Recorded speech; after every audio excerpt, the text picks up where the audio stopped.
actually had to write this out because my memory is fading. But I'm very grateful to be here today. I first met Mia Fazio in September or October of 1973. As I said, the memory is a little cloudy, but it was in one of those 2 months, I promise, almost 40 years ago. I actually met Danny Truxell before I met Mia in a theater class, and he was leading everyone in leaping off of an 8-foot platform onto a large blue landing pad. I believe I tried to do a double somersault off of the platform just to impress him, which is sort of the definition of our relationship. Back to Mia. She was walking up from the cafeteria to the main building, and she was wearing red pinstripe pants and a floppy sweatshirt. I was truly struck by her eyes. They were of the limpid pool variety and went on into infinity when you looked directly into them, which I very seldom did, since I believe that my own soul was much too novice to do so. I was also struck by her hair. Although we were both young, her hair had already shown signs of the gray that would later adorn us both. All of a sudden, Mia, walking up from the cafeteria, stopped in her tracks and said, "Let's play!" Like that. This is something that she would repeat many times over the course of the years that I've known her. The entourage around her, including me on the periphery, would fall into her circle, and she'd start to create some new exciting world around her. We would become trees and animals and walls and flowers and the sky and moon and sun and the earth, as she spun a tale that included all of these things. And the circle grew and encompassed all who happened to be heading in the same or even in different directions. Mia is the only person I know who still plays exactly like a child.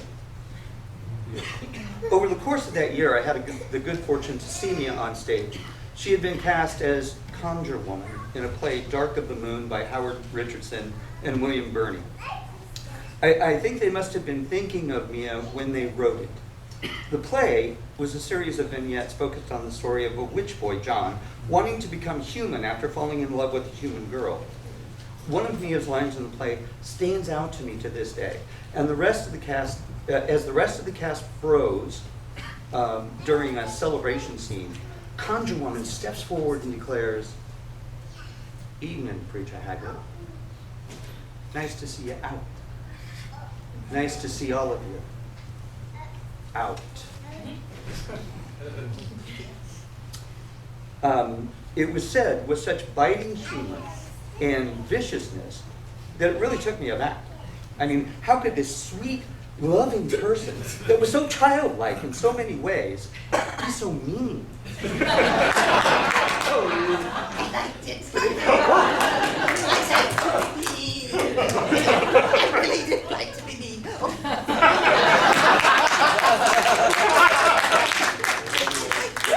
But it actually helped me to realize that that's what acting was all about. It's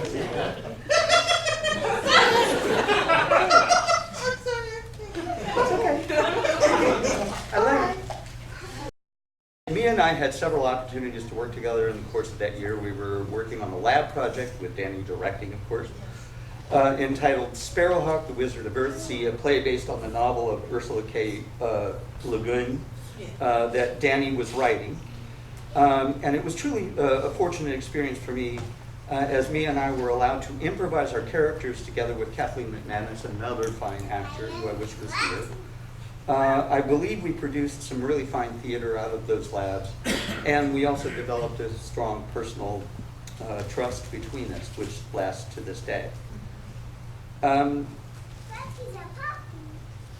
street scene I began with, from the cafeteria up to the main building, was repeated many times over the course of the years until Danny went off to UC Riverside for his MFA, and Mia went not too far away to the HHS to teach theater down the hill. Although we did not see each other as much, which I regret, I was grateful that Mia kept me in her theater loop, asking me to assist in helping a young actress, Sheila, learn to walk more like a guy in order to capture the spirit of Peter Pan, which Mia was directing down the hill.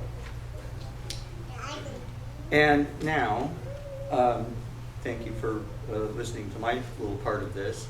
I'm going to turn this over to, I believe, the Alba sisters first.